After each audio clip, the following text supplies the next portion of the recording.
Ahí está grabando. Vamos a compartir PowerPoint.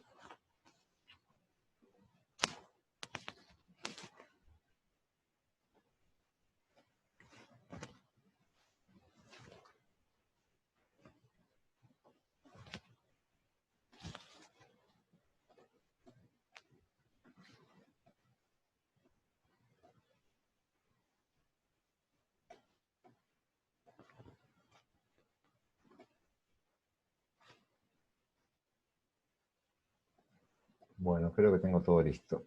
Ya podemos arrancar. Perfecto.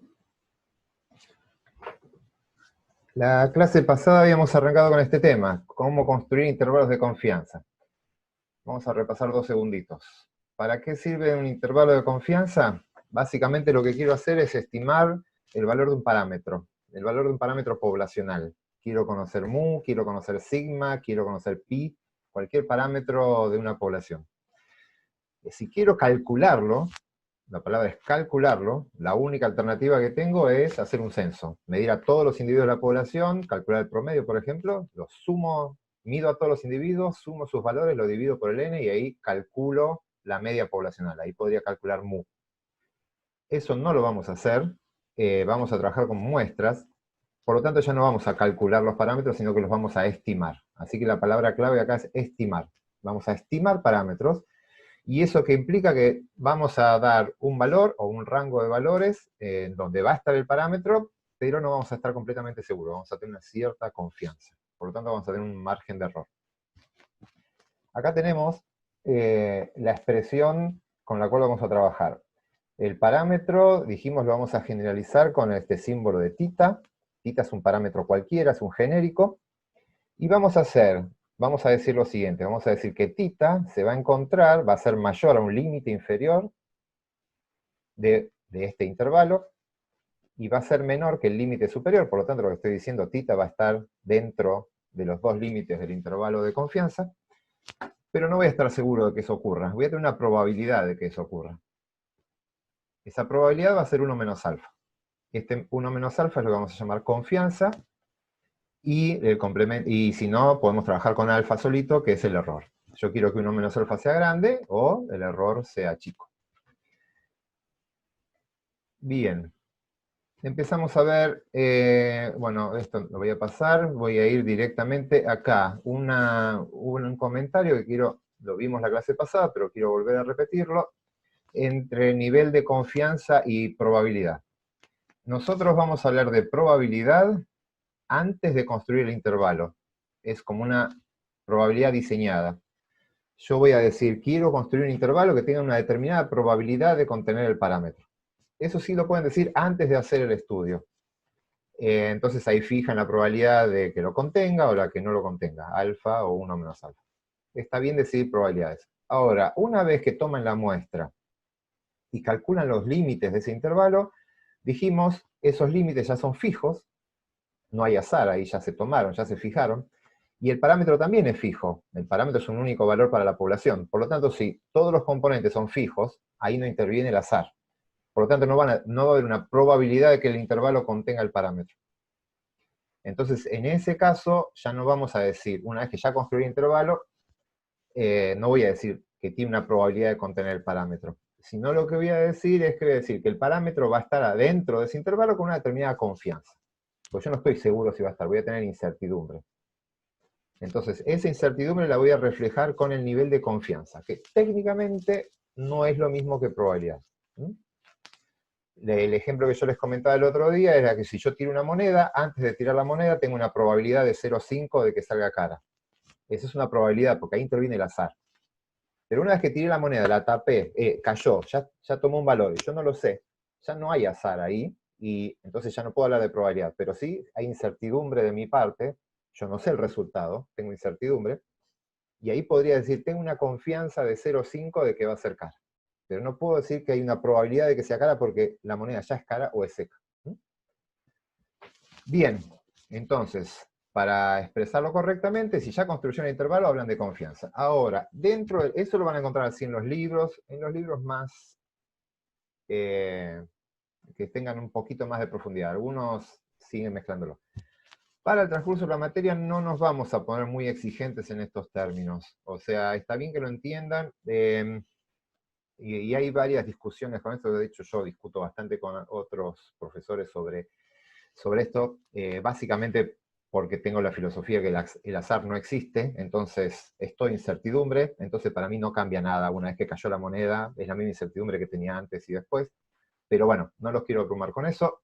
Para la materia, ustedes entiéndanlo, pero no nos vamos a poner ultra exigentes con el uso de esa terminología.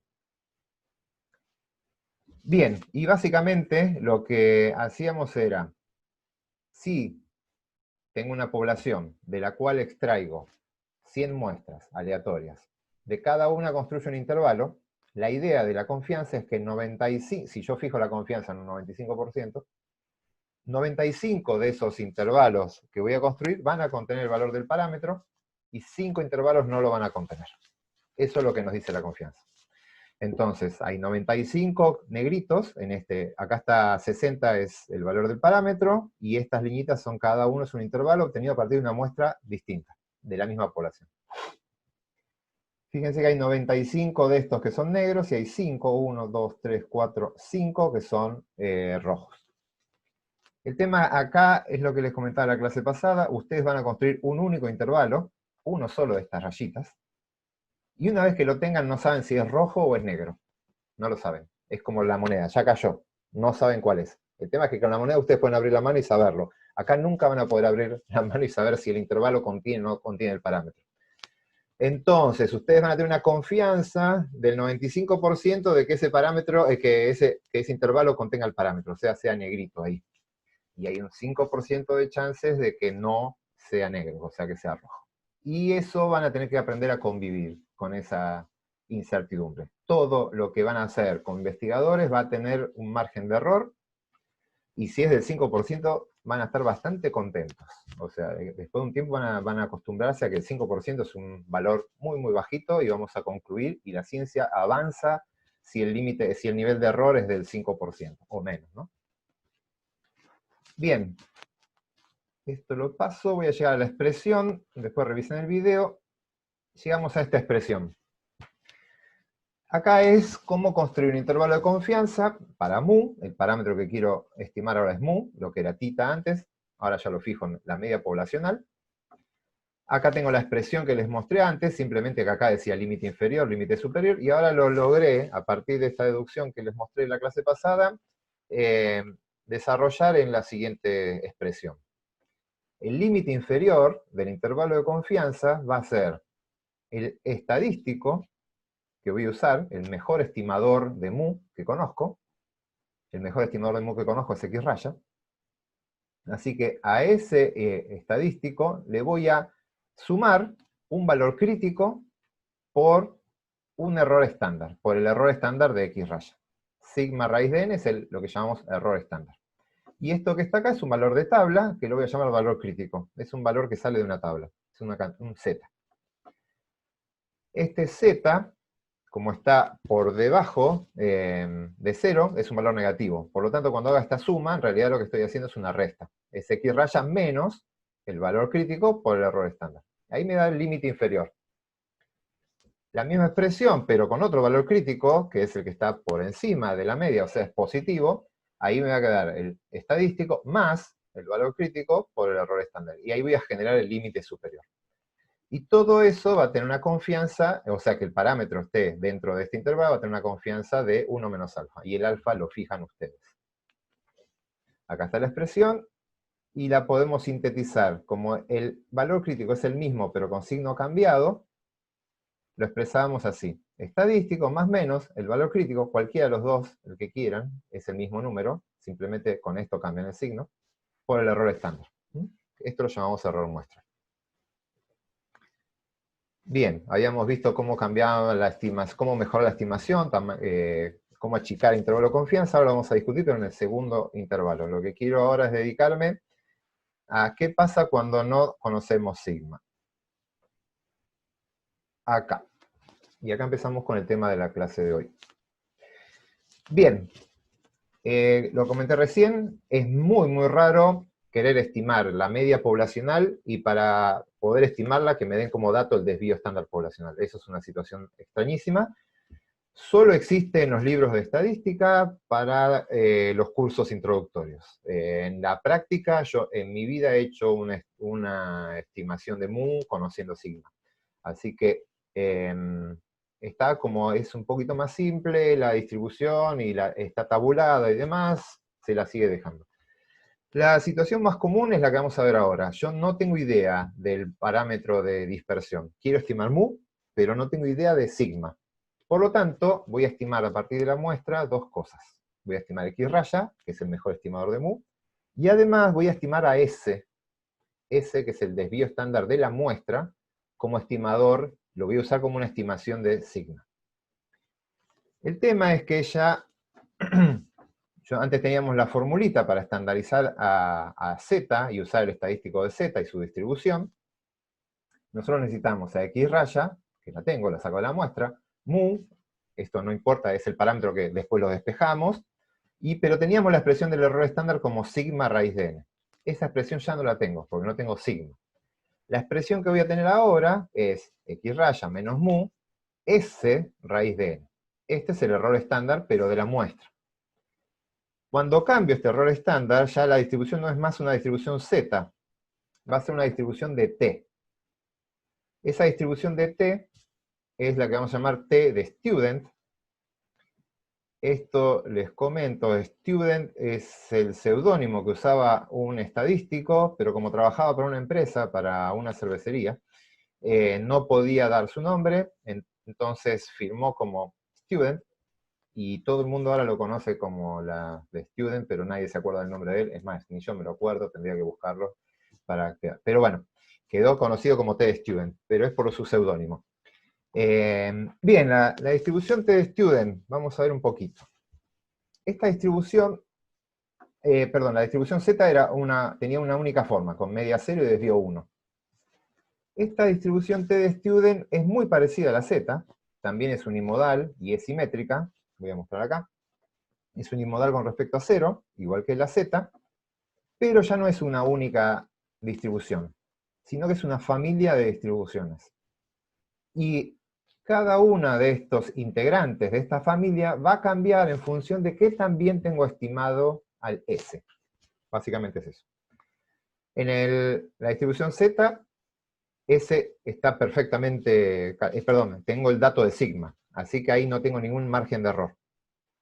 En la distribución T, como no tengo certeza del valor de sigma y lo estoy estimando a partir de S, la penalización que se hizo fue ensanchar la curva. La T es un poquito más ancha y más petiza, simplemente porque tiene cierto margen de duda del valor de sigma. Y ensanchar la curva es una penalización, como ya vamos a ver ahora en el intervalo de confianza, el valor crítico va a ser más grande, el intervalo va a ser un poco más grande. Eso es una penalización.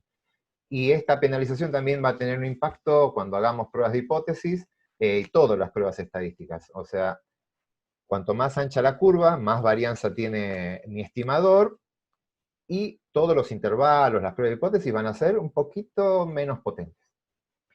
Esa es la forma que logran introducir la incertidumbre por desconocer el valor de sigma. De hecho, acá les hice, ahora vuelvo a esta filmina, a esta diapositiva, pero fíjense acá, esto no lo tienen ustedes, pues igual lo pueden ver acá. Esta es la distribución de Z, la que ya conocen, con media 0 y desvío de 1, con la que veníamos trabajando. Es una normal estándar.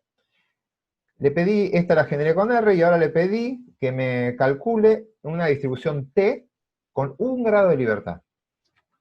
Una distribución T con 1 grado de libertad. Ahora les explico qué es, bueno, ya lo habíamos visto el grado de libertad. ¿Se acuerdan cuando estimamos la varianza de una muestra? Que teníamos la distancia de cada dato con respecto a la media al cuadrado, la parte de arriba, y abajo estaba dividido por n-1. Y n-1 eran los grados de libertad. Esos grados de libertad van a aparecer acá. Básicamente me están diciendo con cuántos datos independientes estoy estimando a ese desvío estándar poblacional. ¿Cómo estoy estimando sigma? ¿Qué también estoy estimando sigma? Por lo tanto, acá yo les estoy diciendo que estoy trabajando con una distribución de T con un solo grado de libertad. ¿Eso qué significa? Que a sigma lo estimé con 2 datos. es n menos 1 me da 1, por lo tanto n es igual a 2. O sea, tengo una distribución que estoy usando la estimación de sigma a partir de un dato muestral muy pobre, porque está basado en una muestra de tamaño 2, muy, muy chiquita. Entonces, en este caso, que sería el más extremo que ustedes pueden tener, fíjense, la distribución es unimodal, simétrica con respecto a 0, los dos tienen la misma tendencia central, pero esta tiene una dispersión mucho mayor. Es más plana, más platicúrtica, y más ancha. Fíjense acá cómo se nota que sobrepasa la otra. ¿Mm? Por lo tanto, cuando yo quiera calcular el valor crítico que voy a tener que usar acá, el valor crítico va a ser un poquitito más grande. Y eso va a generar un intervalo de confianza más grande. ¿Por qué? Porque tengo incertidumbre sobre el valor de sigma. Vamos a hacer un momentito para consultas. Faustina. Sí, puede ser, no entendí el tema de grados de libertad cuando dijiste que estás estimando sigma con 2 datos. ¿No estarás estimando S con 2 datos? No, S se calcula, porque con 2 datos yo calculo el valor de S. Y con S estimo sigma. Recuerden, hay una diferencia entre calcular y estimar. Se estiman los parámetros y se calculan los estadísticos. Yo calculo S con 2 datos o estimo sigma con 2 datos. Son los dos sinónimos. Podría haber usado cualquiera de las dos expresiones. Las dos son válidas. Yo estoy calculando S con 2 datos, pero estoy estimando sigma. A mí lo que me preocupa es la estimación de sigma, que es muy pobre. S está bien, lo calculé con esos dos, esa muestra tiene ese valor de S. Y S no tiene error, o sea, ese es su número. El problema es cuánto vale sigma, no cuánto vale S. Y ese valor de desvío estándar de la muestra es poco confiable. ¿Mm? No sé si era eso lo que preguntabas. Sí. Perfecto. Eso era, gracias. Vamos a ver a Franzu. ¿Qué tal, profe? Perdón, es que estoy muy perdido. Y si no pregunto, siento que Dale. no voy a poder entender nada de lo que viene después. O sea, lo que estamos haciendo ahora es buscar el estimador de sigma. No sabemos sigma y estamos viendo una manera de sacar S a partir de Z. No. A ver, voy a volver un segundito para atrás. Yo lo que voy a hacer, o sea, yo Z no lo puedo usar más. Porque para usar Z, la distribución Z, necesito sigma. Y no lo tengo. Ese es el primer punto. Entonces, en vez de usar sigma, voy a usar S, que es este que está acá. El estimador ya lo sé. Yo ya sé cuál voy a usar como estimador de sigma, que es el S. El problema es que apenas yo ponga S en la fórmula acá, la distribución ya no va a ser de Z. Esto va a estandarizar hacia otra distribución, no la de Z, sino la de T. Y acuérdense, vuelvo un poquito más para atrás, por las dudas, nosotros partíamos, voy hasta la fórmula de intervalo de confianza, acá. Nosotros necesitamos calcular un valor de Z, que es nuestro valor crítico. Y acá vamos a poner nuestro error estándar. Ahora, este error estándar que veníamos usando como sigma raíz de n ya no lo voy a tener, porque no tengo sigma, así que ahí voy a poner S, no hay ningún problema, lo puedo estimar, lo saco de la muestra, pero ya la distribución no va a ser Z. La distribución va a cambiar y va a ser una distribución de T. Así que les estoy diciendo simplemente cómo se comporta T al lado de Z. En las cuentas, lo único que ustedes van a hacer, en la práctica, ni siquiera en la práctica le dicen a R que lo haga, pero lo que está haciendo R, a esta expresión, ahora viene igual el desarrollo de esto, a esta expresión donde dice sigma va a poner S, y donde dice Z va a poner T. Esos son los cambios. Y eso es debido a que como no conozco sigma, lo estoy estimando, y para penalizar eso, no voy a usar Z, sino que voy a usar T. Y ahora les cuento, lo que estoy haciendo es contarle cómo se comporta la distribución T de student. A ver, Gus. Sí, en realidad mi pregunta es, volvé a poner el gráfico donde tenías T superpuesta con S, con Z, perdón. T ahí. Ahí se ve que para valores más grandes, o sea, me sorprende el cruce que tienen, digamos. Aparentemente hay un intervalo en el cual es mejor usar T que Z, y esa T se supone que es la peor. En la parte de acá, decís. Acordate que el área bajo la curva es Claro. la misma. Yo lo que tengo que hacer es, ahora vamos a hacer las cuentitas, pero yo debería hacer un intervalo que deje para afuera del intervalo. Acuérdense cómo fue el razonamiento de la clase pasada. Yo hacía un intervalo con z, miren la línea, voy a sacar la t de acá. ¿Yo qué hacía? Tenía que hacer un intervalo acá que me deje adentro 1 menos alfa y afuera alfa sobre 2. Cuando yo quiera hacer ese intervalo sobre la línea azul, cuando quiera que me deje alfa sobre 2 afuera, acá, eso va a ser un valor mucho más grande.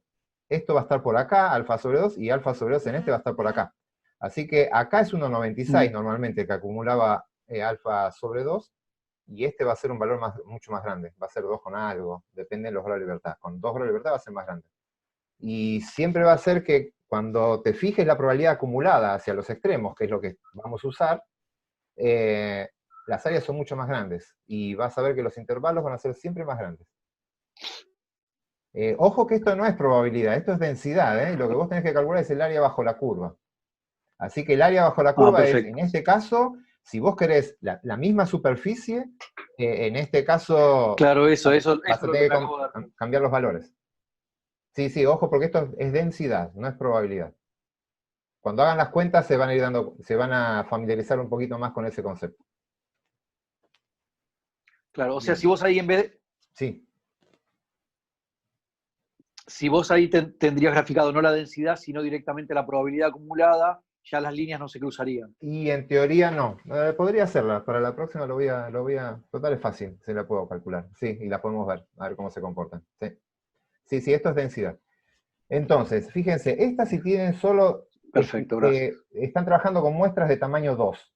Esto es independientemente de intervalo de confianza, lo que sea. Cualquier muestra de tamaño 2, y ustedes no conocen sigma, la van a poder modelar con t. Ahora, ¿qué pasa si en vez de tomar dos datos de una muestra de tamaño 2, tengo una muestra de tamaño 6? Fíjense, acá tengo 5 grados de libertad. Recuerden que grados de libertad es n-1. La línea roja, ahora, es una distribución de t con 5 grados de libertad. Es decir, 6 menos 1. Estoy estimando el sigma con 6 datos. Es decir, calculando el S con 6 datos, de los cuales son 5 independientes. Bien, ya la curva se empezó a hacer menos, la varianza bajó y se hizo un poquito más mesocúrtica, empezó a subir, no es tan aplanada. Si subo y tengo 50 grados de libertad, o sea, ya trabajé con muestras muy grandes de 51 datos, la línea ni se ve, está acá, está pegadita, la verde clarita está pegadita a la negra. Está ahí. Acá apenas la pasa por encima y acá apenas por debajo. Por lo tanto, la distribución T converge hacia la distribución Z cuando tengo muchos datos. ¿Y eso por qué es? Y porque ya la estimación de sigma es bastante buena. Ese valor de S que estoy usando es bastante confiable, entonces no hay que penalizar tanto el hecho de haberlo obtenido a partir de una muestra. La muestra es suficientemente grande como para que la estimación sea confiable. Si ya ponen una T de 100 grados de libertad, 120 grados de libertad, no hay forma de distinguirla de una distribución Z, son idénticas. Entonces, ¿dónde va a tener esto impacto? Cuando trabajen con pocos datos. Cuando trabajen con pocos datos, acá se va a penalizar bastante eso. Sí, Milagros. Sí, si podrías repetir qué impacto tienen, digamos, los grados de libertad. Bien. ¿Recuerdan el concepto de grado de libertad? Cuando calculábamos la varianza, habíamos dicho arriba teníamos una suma de cuadrados y lo dividíamos sobre n-1. Teníamos n-1 porque eran la cantidad de datos que aportaban información novedosa. Había un dato que no aportaba información porque el sistema estaba subsidiado por la media. Así que básicamente me dice cuántos datos aportan información. Si yo tengo una curva con un solo grado de libertad, lo que me está diciendo es que la muestra era de tamaño 2. Cuando calculé el desvío estándar, lo calculé con n-1, o sea, 2 menos 1, para que me quede un solo grado de libertad. Una muestra muy pobre. Nadie trabaja con 2 datos solamente. Bueno, casi nadie. Los paleontólogos no sé. Cuando hago eso, si quiero trabajar y quiero modelar mi muestra de tamaño 2 estandarizada, que es esta distribución T, van a ver que la distribución es mucho más chata. Está mucho más aplastada y más ensanchada. Y eso, la consecuencia que tiene, si yo quiero calcular acá el mismo nivel de alfa, o sea, acuérdense, yo tengo que dejar para allá alfa sobre 2 y alfa sobre 2 para el otro lado. Cuando ustedes quieran calcular el área que les llena esa alfa sobre 2, en la línea azul es un valor que va a estar por acá, en la roja para acumularlo voy a estar por acá, y en la verde y en la negra va a ser un valor que está por acá. Cuanto menor sea la dispersión, más chiquitito va a ser ese valor crítico, más cerca del 0 va a estar ese valor crítico. Y eso va a hacer que el intervalo de confianza en definitiva va a ser más chico. Ahora lo vamos a ver directamente sobre la formulita. Bien, ¿cómo vamos a... ¿Cómo se comporta la Claro, gracias. Acá hay un resumen. La tendencia central, vamos a ver, cómo se distribuyen las muestras X raya cuando el sigma no se conoce. La media de todas las muestras, como siempre, la mu de X raya es mu. La tendencia central de las muestras siempre es mu. El desvío estándar ahora de X raya no es más sigma sobre raíz de n, sino que el desvío estándar lo voy a estimar utilizando S sobre raíz de n. Ya ahora va Faustina. Y la distribución, la forma que va a tener esta curva, ya no vamos a ver la distribución de X raya directamente, sino de la estandarización de X raya. Cuando estandaricemos a X raya, lo vamos a estandarizar de esta forma.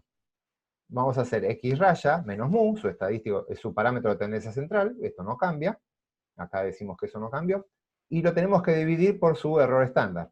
Y ahora cambió el error estándar, que es la formulita que está acá. El error estándar ahora es S sobre la raíz de n. Y la distribución, en vez de estandarizar a una Z, vamos a estandarizar a una T, con n menos 1 grado de libertad. Faustina.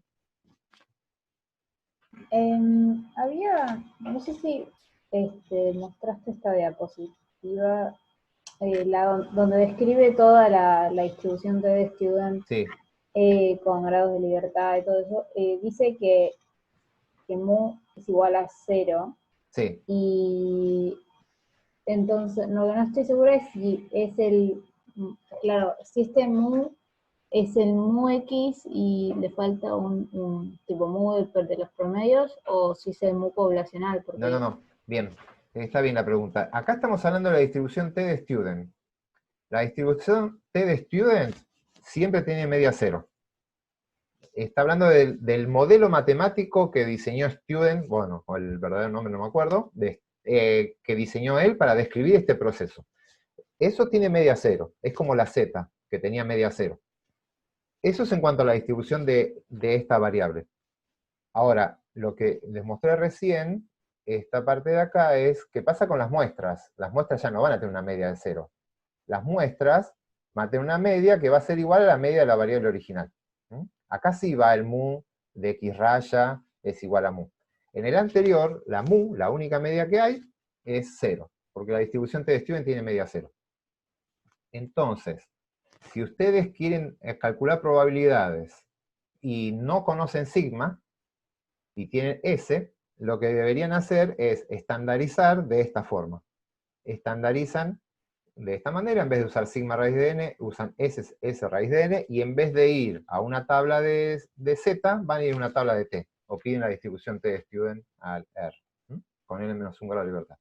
Pero en esta parte lo que les estoy diciendo es que mu vale 0. Para esta distribución, mu siempre vale 0. Bien.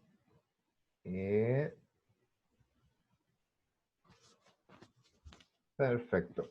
Vamos a ver cómo construimos el intervalo de confianza ahora. Esto es lo que ya vimos la clase pasada. Tomamos el parámetro que queremos estimar, que es mu.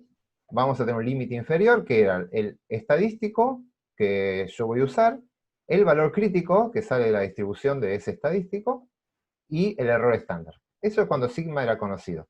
¿Qué pasa cuando sigma no es conocido? No es dato. El parámetro que quiero estimar es el mismo, mu. La confianza es la misma, 1 menos alfa, no cambia. El mejor estimador de mu sigue siendo X raya, así que acá voy a usar X raya. Y lo que va a cambiar es esta parte de acá. El valor crítico es ese valor de tabla, ya no es más uno de Z, sino que va a ser un T, que acumula alfa sobre 2 el primero, eso es igual, pero tengo que agregar un dato más. Le tengo que decir con cuántos datos estimé el desvío estándar de la muestra poblacional, o sea, con cuántos datos calculé el desvío estándar muestral. Esa es la novedad acá. Y acá, en vez de tener sigma raíz de n, tengo S de raíz de n, esto sale de la muestra. Y este costo de usar este dato a partir de la muestra lo pago acá. Este valor de t van a ver que es un valor más grande que el valor de z. Siempre va a ser un valor más grande que el de z. A lo sumo va a ser muy parecido, si el n es muy grande, se va a hacer muy parecido al z y el intervalo le va a quedar muy, muy parecido al anterior. Entonces, a ver, una cosita con ese mismo concepto. Si yo tengo muchos datos, 100 datos acá, o sea, tengo 99 grados de libertad acá, este t se hace muy parecido al z porque asumimos que la estimación del S es muy buena y va a ser muy parecido al verdadero valor de sigma. Es como que esta fórmula puede ser usada como si fuera esta.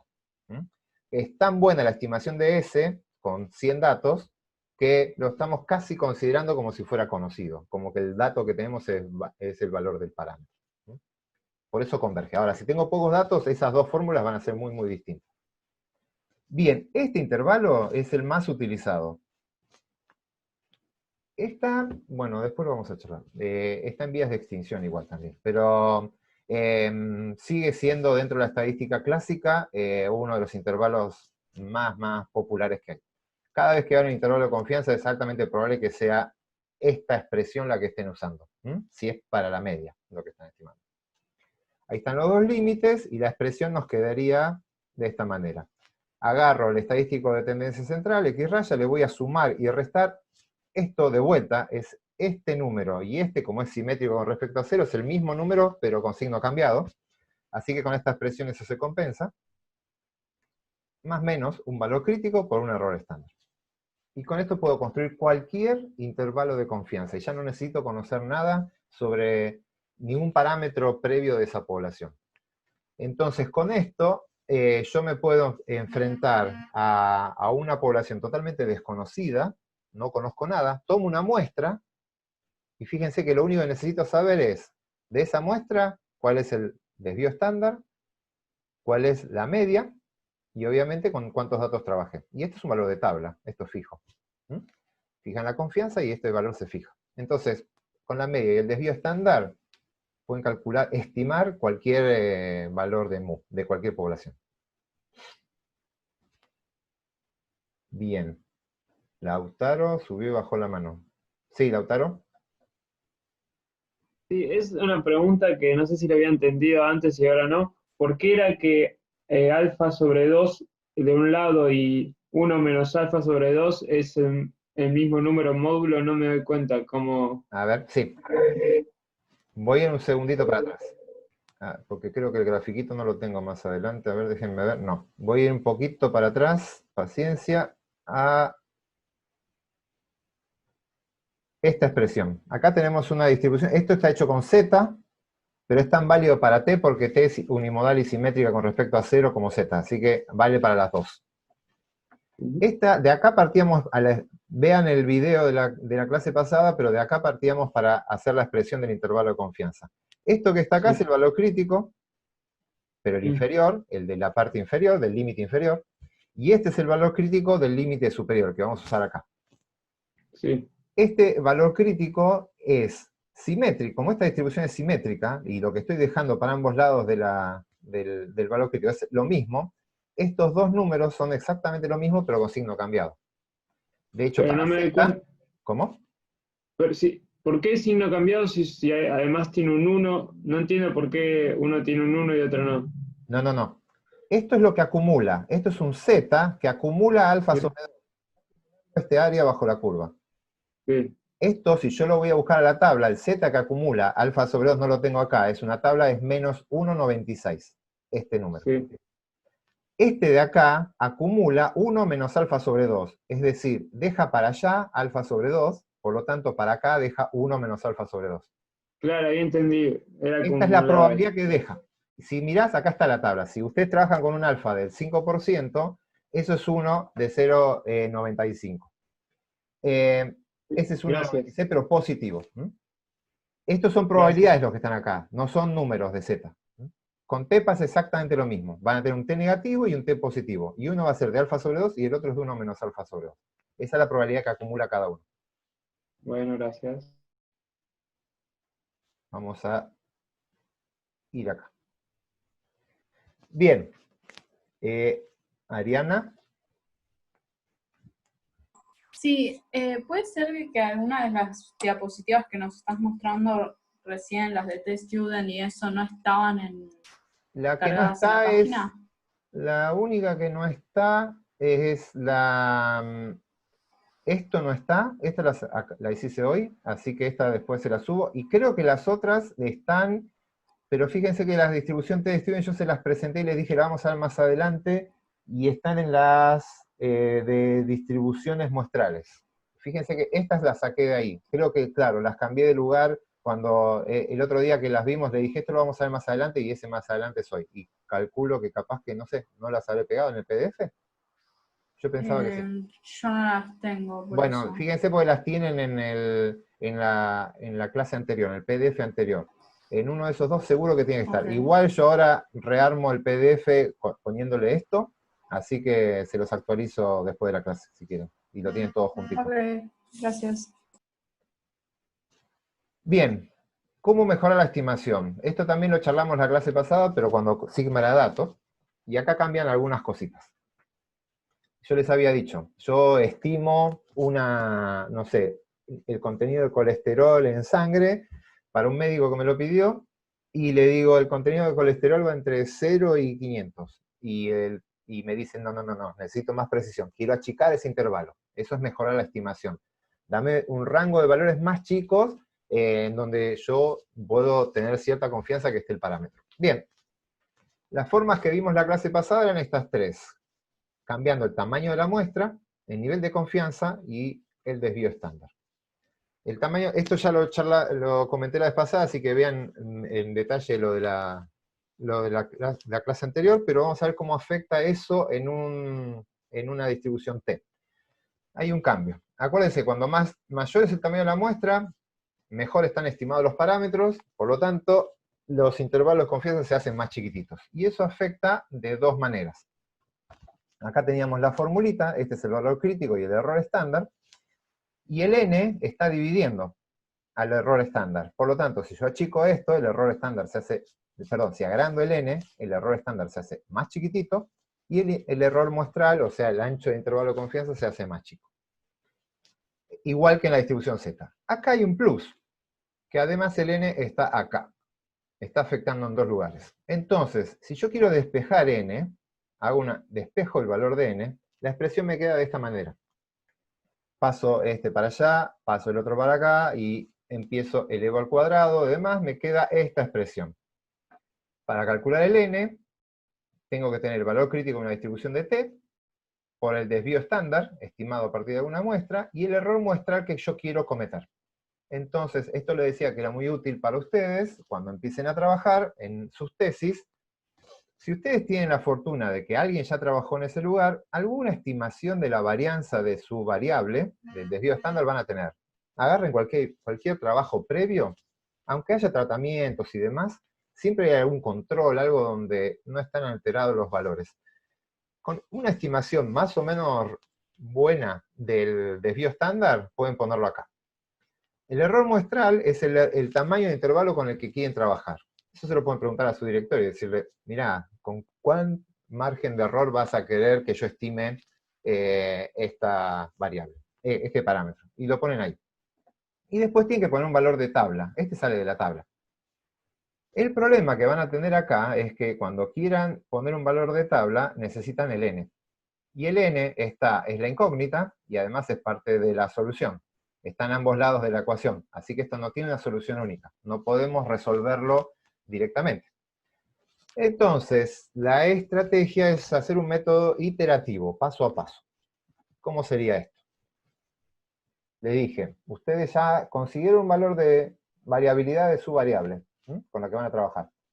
Su jefe les dijo, mira, yo quiero que trabajes con un error de tanto, y ese valor está estimado. pero no saben qué poner acá, porque no saben con cuántos datos van a trabajar ustedes. Entonces acá pueden arrancar con cualquier número. Si quieren pongan 10. 10 grados de libertad en total, vamos a suponer. O sea, 11 datos, 10 grados de libertad. Hacen estas cuentas, ese 11 lo multiplican por el valor del desvío, lo dividen por el error estándar, lo elevan al cuadrado y acá le va a decir, mirá, para estimarlo de esta forma necesitas 60 datos. Vamos a suponer. Ahora, si necesito 60 datos, no necesitaba 11 como yo puse acá. Entonces, vengo acá y cambio. Este que puse con 11, le pongo un 60. Así que busco en la tabla de T una distribución T con 59 grados de libertad. Una vez que tengo los 59 grados de libertad, vuelvo a calcular este número, y van a ver que esto va a bajar, porque este número es más chico. Ahora le va a decir, no, necesitas 55 datos, no 60, estaba equivocado, necesitas 55. Ay, qué lástima, usé un T con 60. Bueno, vuelvo a calcular con un T de 55, o sea, 54 grados de libertad. Vuelvo a hacer el cálculo, me va a dar otro número. Y van a ver que en 2 o 3 iteraciones esto converge a un número. Va a llegar a un punto en que va a decir, necesitas 54. Ustedes ponen 54 acá y les va a volver a decir, necesitas 54. Y cuando ya coincida ese número, quiere decir que el valor logró llegar al punto de convergencia, y ahí se quedan. Y ahí dicen, ah, bueno, listo, ya está. Necesito 44 datos para trabajar, para tener una estimación de mi parámetro con una determinada confianza y con un determinado error. Y ahí les va a decir en qué números, más o menos, entre qué números de tamaño de muestra van a necesitar ustedes para trabajar. Por lo tanto, ese es el método iterativo. Son 2, a lo sumo 3 pasos y llegan, pero no tiene una solución única que se despeje directamente. ¿Faustina? Sí, una compañera y yo te pedimos si lo puedes repetir porque nos perdimos. Bien, Gracias. bien. Esto es más fácil hacerlo que explicarlo, creo. Una vez que lo hagan, repito la situación. Ustedes quieren saber con cuántos datos tienen que estimar la media de una población. ¿Quién sabe el N? Consiguieron datos, porque esto es antes de hacer el estudio, ¿no? Consiguieron datos de un desvío estándar de esa variable, y su director ya les dijo, directora, ya les dijo a ustedes más o menos el rango, el error muestral, qué tan ancho tiene que ser el intervalo de confianza. Entonces, con esa información, con estos dos números, solo tienen que ir a una tabla de T y poner un valor acá. Con poner un valor de T, lo hacen. Esto le piden al R, al Excel, van a las tablas, a cualquiera, le dicen, decime cuál es la distribución de T con tantos grados de libertad que acumule alfa sobre 2. Esto es un numerito, pero ese número depende del N, y ustedes quieren estimar el N, así que no lo pueden saber acá qué N poner, a qué valor de la tabla ir a buscar. Entonces lo que hacen es, arrancan en cualquier punto, buscan con 10 grados de libertad. Se van a la tabla y buscan con cualquier grado de libertad, con 10 grados de libertad. Acá les va a dar un número, hacen esta cuenta, cuando hagan la cuenta les va a proponer un N, le dice, mira, el N que necesitas para estimarlo de esta característica es 50, 60, como dije antes, 60. Bien, si era 60 lo que yo estaba pidiendo, este número estaba totalmente sobreestimado, porque yo puse un T mucho más grande que el anterior. Así que voy a poner un T con 50 grados de libertad, que es un poquito más chico. Entonces, cuando pongan el de 50, van a hacer esta cuenta y le va a decir es 45 ahora. Entonces, otra vez, vamos a poner unos 45 acá. Vuelven a calcular y le va a volver a decir 45. Cuando repita, el resultado que pongan acá es el que les sale en el resultado final. El valor que ponen acá es el resultado final. Cuando eso ya coincida, quiere decir que ya llegaron al punto y está bien estimado el tamaño de la muestra. Ese es el método iterativo. Bien. Listo, gracias. Bien, el resto de eso es para el tamaño de la muestra. El nivel de confianza, lo mismo que antes. Ustedes pueden tocar el nivel de confianza acá y decir, quiero trabajar con, en vez de trabajar un error del 5%, voy a trabajar con un error del 10%. Automáticamente el intervalo se va a achicar. Simplemente con esa decisión se achica el intervalo. Pero el costo que van a pagar es que tienen menor confianza de que el intervalo contenga el valor del parámetro. Pierden confianza. Si están dispuestos a eso, está todo bien. La mayoría de la gente no está dispuesta, y si quieren publicar los resultados, va a ser difícil. Y por último, el desvío estándar. Pueden modificar el desvío estándar, que sería el S. ¿Cómo se modificaba? Tomando muestras más homogéneas. ¿Qué quiere decir? Achicando la población de referencia. En vez de trabajar con hombres, mujeres entre de 5 y 90 años, van a trabajar solo mujeres entre 20 y 25 años. Entonces, cuando hagan eso, la muestra va a ser más homogénea, el desvío estándar va a ser más homogéneo. Pero sepan que el costo que tienen, que la extrapolación, el parámetro que van a estimar, es de otra población. Es de una población mucho más acotada. Así que el alcance del estudio se va a achicar. Gustavo.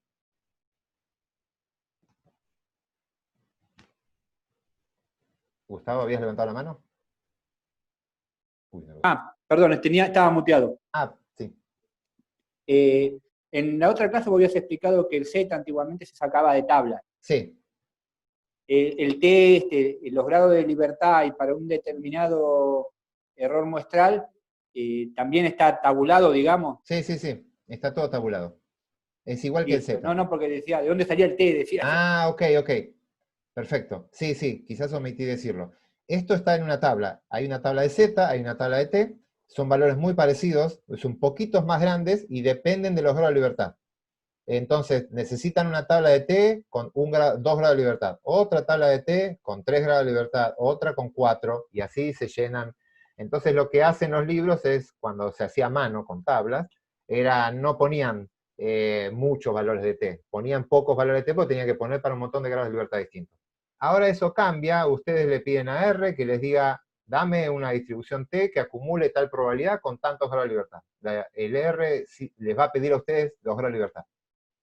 Y la probabilidad y les va a devolver el valor. Lo mismo, igual lo van a practicar en TP, lo mismo que con una Z. Eso sale directamente del programa, pues ya tiene las tablas incorporadas. Así que es mucho más simple. Pero sí, es un valor que sale de una tabla. Gracias. Supuestos. Para que estas estimaciones sean válidas y que la confianza sea la que creemos que estamos teniendo, se tienen que dar algunas cositas, no puede ser cualquier cosa. Primero, muestreo aleatorio probabilístico. Quiere decir que toda la variabilidad que hay es debida al azar. No hay sesgos, no hay nada, ¿sí? Es un muestreo hecho por azar. Eso que me asegura que las muestras sean independientes, además. Todas las observaciones sean independientes y los grados de libertad sean los que yo creo que son. Porque son datos que aportan información novedosa a todos. El segundo caso, muestreo con reposición, o bien el tamaño de la muestra que sea menos del 5% del tamaño de la población. Recuerden, para no modificar que la muestra no modifique el valor del parámetro. O sea, poblaciones infinitas o muestras chicas. Y si no, devuelven y tienen que tener chance de volver a capturar el mismo sujeto. Esas chances deberían estar presentes. Y lo otro, estos siempre lo van a tener así, estos dos supuestos van a ser para todos los estudios. Acá lo que vamos a pedir es que la variable X, la original, la X, tiene que ser una distribución normal. La X. Si no es normal o no sé cuál es la distribución, tengo que tomar una muestra suficientemente grande para poder aplicar el teorema central del límite y asumir que X raya va a seguir una distribución normal. Así que, en definitiva, lo que yo quiero es que X raya siga una distribución normal, para poder estandarizarlo y llevarlo a una distribución T. ¿Cómo me aseguro de tener una distribución normal de X raya? De las dos formas que están acá. O que X original sea normal, o la muestra suficientemente grande, y ahí ya me independizo de la distribución de origen. Una pregunta con respecto a eso. Sí. Me acuerdo que vos en clase habías dicho de que una distribución binomial, cuando su esperanza es mayor a 5, se aproxima bien a una distribución normal. ¿Estoy en lo correcto? Sí. Ok, porque en el script de los trabajos prácticos está puesto al revés, por eso lo digo. ¿Cómo está puesto al revés? ¿Cómo dice? Sí, está puesto que la esperanza, n por pi, es menor a 5, se aproxima bien a una normal. A una Poisson aproxima bien ahí. Si la Claro. La esperanza... La binomial tiene dos... está bien, no, eso después me fijo y le digo a los chicos que lo arreglen. La binomial, acuérdense, tiene dos cotas. Una es en 0 y otra es en n. Entonces, sí, la esperanza no tiene que estar cerca de ninguna de las dos cotas. No tiene que ser muy cerca de n ni de 0. O sea, tiene que ser mayor que 5, pero menor a n menos 5 también. O sea, tiene que estar dentro de ese rango. Pero seguro que no tiene que ser menor que 5. Eso seguro que no. Entonces debe haber un error ahí en el script. ¿Gus? Y entonces en el caso de que se aproxime a una normal porque tiene la esperanza lejos de las cotas, ya entonces no necesito el n mayor que 30 o igual lo necesito. No, O sea, el tiene n que ser- mayor que 30 siempre, porque ahí es para pasar de una discreta a que se parezca un poco más a continua. Tenés el otro problema, ¿no? Una es la asimetría, que es la cota te las hace asimétricas, y el otro problema es que la variable es discreta. Entonces, si tenés n's muy chicos, es muy discreta, va muy de a saltos. Con un n grande, los saltitos son chiquititos y se comportan más parecido a una continua. Es un paso importante, desde una binomial a una normal, es un salto fuerte. Tenés que pasar de una discreta a una continua y de una que puede ser asimétrica a que no lo sea. Es el doble de las dos cosas necesitas. Sí, perfecto, igual, gracias. con respecto a eso, o sea, ustedes, si la variable es binomial y cumple todas estas condiciones, podrían aplicar una distribución normal para su valor crítico. Eso antes lo veíamos, este año no vamos a hacer intervalo de confianza para las proporciones, donde aproximamos la binomial a normal. Es una de las cosas que sacamos, pero es algo que lo estamos sacando, lo vamos a ver desde otro ángulo, y es algo que está cayendo en desuso, porque ahora crecieron muchísimo los modelos con distribuciones no normales. Antes, la única estadística que había era toda suponiendo distribución normal. Entonces las aproximaciones a normal estaban a full. Cualquier cosa que se podía aproximar, la aproximábamos a normal. En los últimos años se desarrollaron muy buenos métodos para variables con distribuciones no normales. Variables binomiales, variables Poisson, variables Bernoulli. Así que ya no, eso de la aproximación es algo que va a ir cayendo, y en breve calculo también se irá del programa de la materia. Por ahora, como en forma teórica, ver cómo se comportan las variables es interesante. La aplicación, y ya perdí un poco de fuerza porque, les digo, lo van a ver los que hagan biometría 2, ya lo van a ver cómo analizar variables con distribución binomial, así que no necesitan ninguna aproximación de nada. La variable es discreta, trátenla como discreta y demás. Es simétrica, asimétrica, no importa. Ok, gracias. Bien. Acá tienen unos ejercicios para hacer, no los vamos a hacer ahora, pero si quieren lo hacen, pero fíjense con esta tabla de estadística descriptiva que está acá, tienen dos grupos de personas, varones y mujeres, diabéticos, agarré solo los diabéticos, es un trabajo de diabetes en una provincia de España, y acá yo les pido que estimen con un 95% la presión arterial sistólica, que es el PAS, que está acá, pero lo pueden hacer para cualquiera de estas variables. Básicamente, acá lo que les da la información es que lo primero que tienen es X raya y más o menos desvío estándar. Por lo tanto, si ustedes quisieran hacer el PAS, vamos a hacerlo un segundito. Si ustedes quieren hacer los límites del intervalo de confianza para el PAS, para varones necesitan estos datos. Entonces, ¿cómo era un intervalo de confianza para mu? Todavía no tengo mi lápiz, así que bueno, sigo dibujando con el mouse. Lo que necesito es X raya. La estadística, la tendencia central va a ser un valor de X raya. Acá, entonces voy a poner 148.6.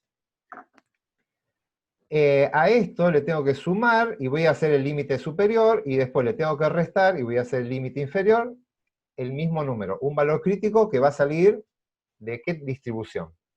Tenemos dos opciones, o de Z o de T. En este caso no tengo el valor de sigma, en ningún lado de la tabla me dan el valor de sigma, por lo tanto voy a usar S como estimador, que es lo que está acá, es el desvío estándar de la muestra. Por lo tanto, voy a usar un valor crítico que sale de una tabla de T. Así que esto va a salir de una tabla de T. Para ir a la tabla de T necesito saber los grados de libertad. ¿De dónde saco los grados de libertad? Acá dice, la cantidad de individuos. Dice que trabajó con 15 individuos. Por lo tanto, este desvío estándar está calculado con 14 grados de libertad. Así que esta distribución T va a tener 14 grados de libertad. Y le voy a pedir que busque con 1 menos alfa sobre 2, y lo que tienen que hacer ustedes es fijar el nivel de error. Si trabajan con el valor estándar de alfa, que es el 5%, esto es 0,975, o sea, es 1 menos 0,5 sobre 2. Con esto van a cualquier tabla, lo van a hacer en TP, y se lo van a pedir a R, lo que sea, le piden a R una distribución T, y esto ya le da un número. Y esto lo tienen que multiplicar por el error estándar. ¿Y el error estándar cómo lo sacan? Tienen acá el desvío estándar, 24, y lo tienen que dividir por la raíz de 15.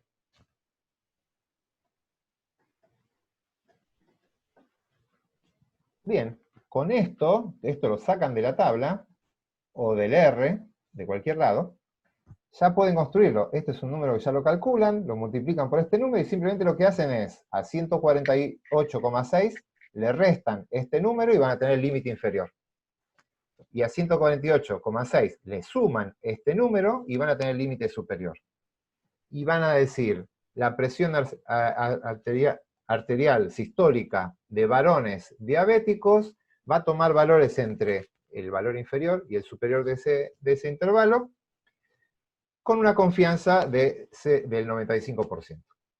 Ahí es donde esperan con una confianza del 95% que ese intervalo contenga el valor del parámetro. Vamos a hacer consultas. Fran. Sí, porque yo cuando veía eso pensé que estábamos viendo que el límite superior era más 24, el límite inferior menos 24, y la media de nuestro intervalo de confianza 148,6. Bien. O estoy diciendo cualquier cosa. No, el problema es, cuando uno ve el más menos, hay que tener mucho cuidado con lo que viene después del más menos. Porque pueden presentar un montón de información. Pueden presentar el desvío estándar, pueden presentar el error estándar, y pueden presentar el intervalo de confianza. Así que ustedes tienen que mirar en el epígrafe de la tabla esto. Acá es crucial encontrar este dato. Y ustedes, cuando hagan una tabla, expresen muy claramente qué es lo que están poniendo. Acá tiene una medida de variabilidad. La medida de variabilidad puede ser, en este caso pusieron el desvío estándar. Por lo tanto, solo le dieron esta parte. Les queda a ustedes hacer toda la cuentita. Si acá hubiese dicho, yo hubiese puesto esto, X raya más menos IC. IC 95. Si hacen esto, si hacen un IC 95, lo que terminan haciendo es esto. Ponen el resultado de esta expresión de acá. En vez de poner el 24, hacen esta cuenta y ponen ese numerito. Y ahí ya lo que están mostrando es el rango del intervalo de confianza. Pero eso es a piacere. Cada investigador puede presentarlo de forma distinta. Hay ciertas diferencias en función de lo que quieran mostrar. Pero básicamente todos están hablando de si quieren mostrar la dispersión de los individuos o quieren mostrar la estimación de la dispersión, o sea, la precisión con la que están estimando el parámetro. Y en ese caso, si abajo la aclaración cambia de error a IC, ¿el número 148,6 cambia también o queda igual? No, la tendencia central es la misma. Para todos la tendencia central. Lo que te va a cambiar es lo que va después. Vos pondrías 148,6 más y tenés que hacer esta cuentita y ponés más menos ese numerito. Sí, bien, sí. Gracias. La media no cambia. La media siempre es la tendencia central, siempre la mejor estimación que tenés es X raya. Lo que te cambia es lo demás. Si querés, repito, este 24 es la variabilidad de los individuos. Y cuando hagamos esto es la precisión con la que estimé el parámetro, que es distinto. ¿Faustina? Sí, es para confirmar. Si yo hubiese puesto en T, hubiese puesto 14, en alfa sobre 2 hubiese sido lo mismo, ¿no? Ah, bien, acá sí. Acá lo que te hubiese cambiado es que cuando haces la suma, va a restar, porque el de alfa sobre 2, eso estás preguntando, ¿no? Esta expresión acá, en vez de decir 1 menos alfa sobre 2, pones alfa sobre 2. Claro, porque en la ecuación que quedó para atrás creo que solo era alfa sobre 2, pero Sí. como ese mismo valor en módulos, como que... No cambia, exacto, es eso lo que vos decís.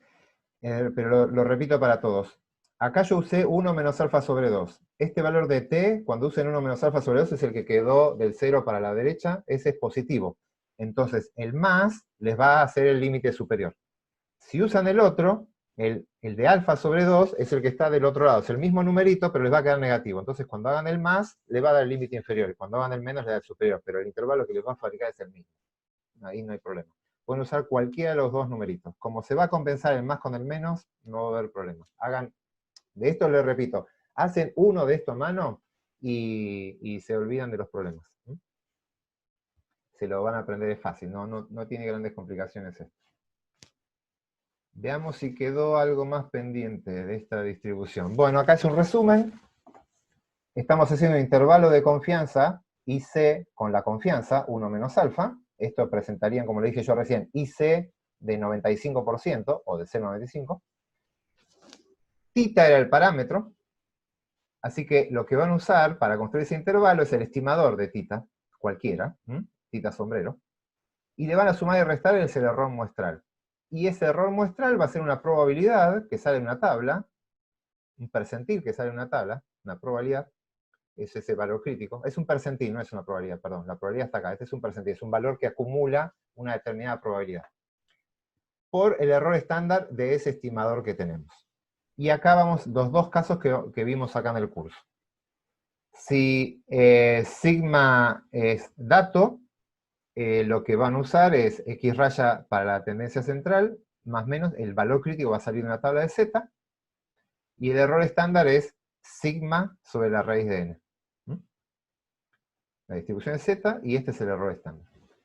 Si sigma no es dato, es esta situación, la tendencia central es X raya, la distribución pasa a ser T, y esto es S sobre la raíz de n. Así que cambia simplemente la tabla en la que van a buscar esto, y este es lo que lo tienen que estimar. Y acá hay una aclaración. Como ven, el error muestral, esto que está acá, es proporcional al tamaño de la muestra. Pero a la raíz cuadrada del tamaño de la muestra. Por lo tanto, si ustedes quieren reducir a la mitad el intervalo de confianza, quieren achicarlo a la mitad, tienen que cuadruplicar el tamaño de la muestra. No es menor.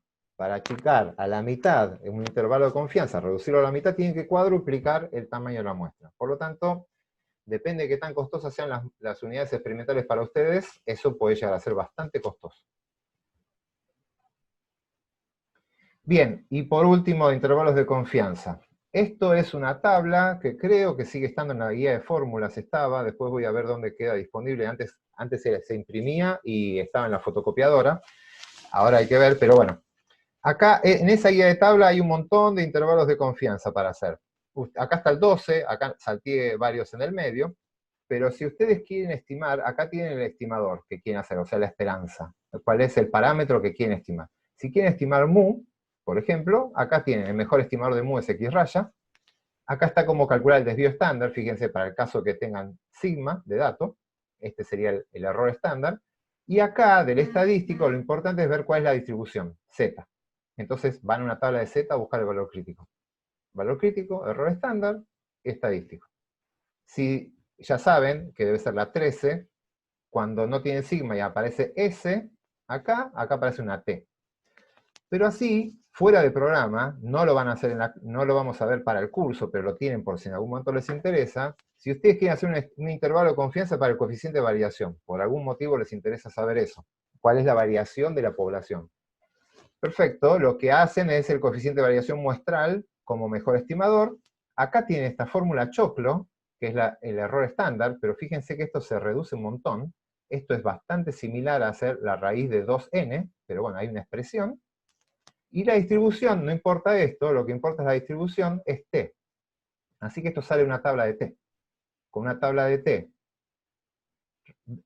raíz de 2n, pueden construir un intervalo de confianza para la varianza. Y si entienden la estructura del intervalo de confianza, pueden construir cualquier intervalo de confianza con esta guía.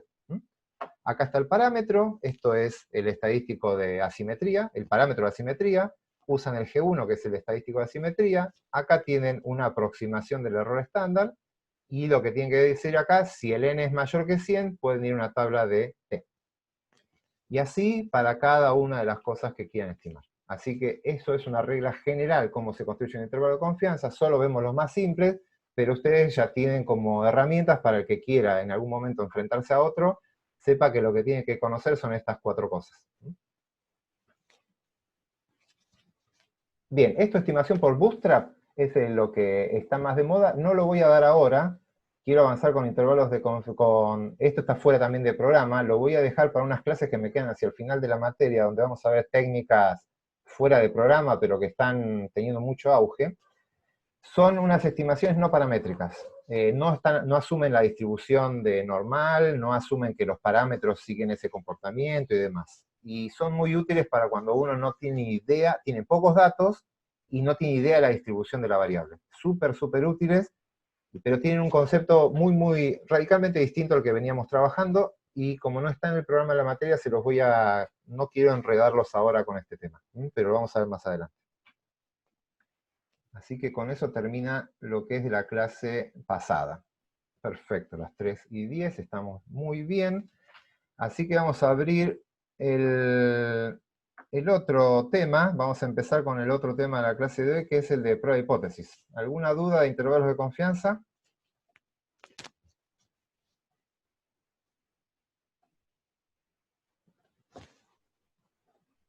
Esperen que vuelvo a ver a todos, porque cada vez que comparto una pantalla se me va el chat y se me va el... Sí, Faustina. Sí, yo tenía una duda para cerrar el tema sobre la parte de cómo mejorar la estimación o de bajar el error muestral. Para la parte sobre tocar el nivel de confianza, entonces lo que hay que hacer es aumentar el riesgo, tipo el alfa. Y si aumentas el riesgo, se achica el 1 menos alfa, pero a la vez estás perdiendo confianza, nivel de confianza. Exactamente.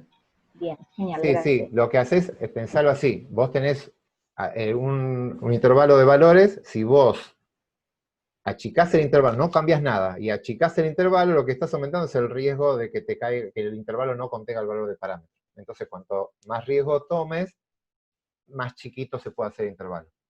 Pero tenés que bancarte el riesgo, ¿no? Lo que vas a decir es menos creíble, es menos confiable. Claro, listo, gracias. Tengo acá Sol. Sí, ¿se escucha? Sí. Cuando vimos también sobre cómo mejorar la estimación, que había una ecuación que podías calcular n, Sí. que dependía de s. No entendí muy bien ahí, digamos, de dónde sacabas el valor de s. Bien. Eso es la figurita difícil, digamos. Yo lo estoy planteando esto a priori, que les recomiendo a ustedes que lo hagan antes de empezar a trabajar. Por lo tanto, si nunca salieron al campo, no tienen ninguna muestra como para estimar. Ahí hay dos caminos posibles.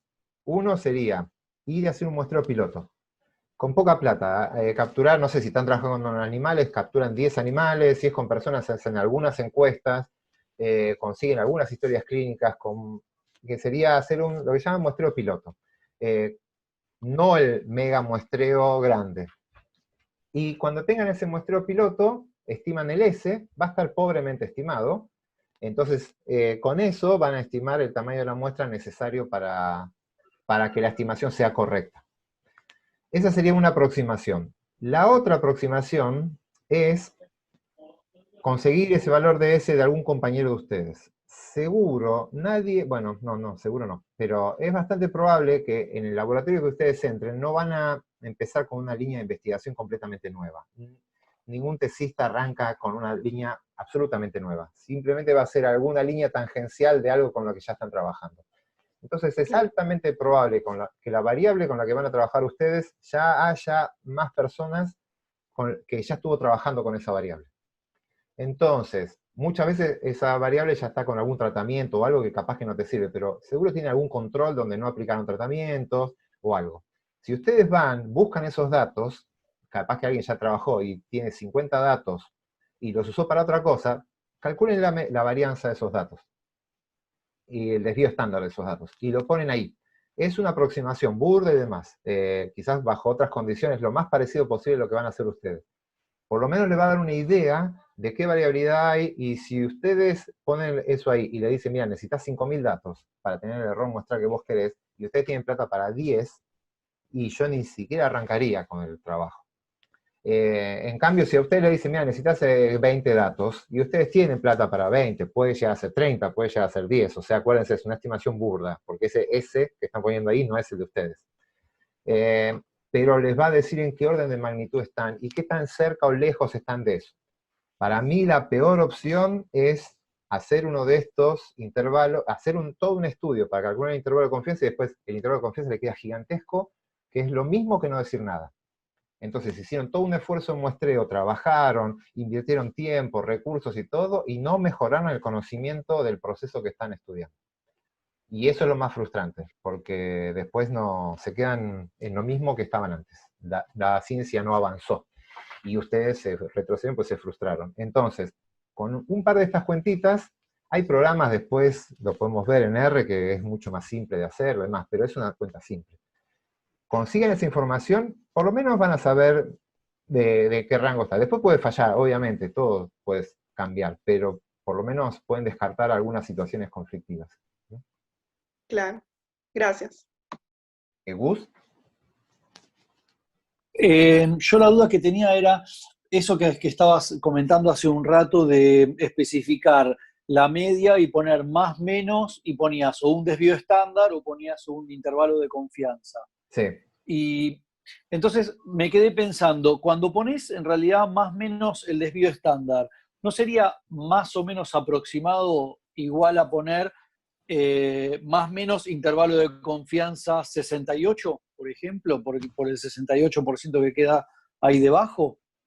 Y Sí, por otra parte... es otro, o sea, más o menos un desvío estándar, sí, si la variable es perfectamente normal, sería algo aproximado, pero para hacerlo bien, haces el de 95%, que ya te dice, ahí vas a tener, no, a ver, ahí hay un error en la interpretación. 68%. Por eso, porque yo decía, y aparte 95% son 2 desvíos estándar, ¿por qué no hacemos Sí. directamente 2 desvíos estándar y chau?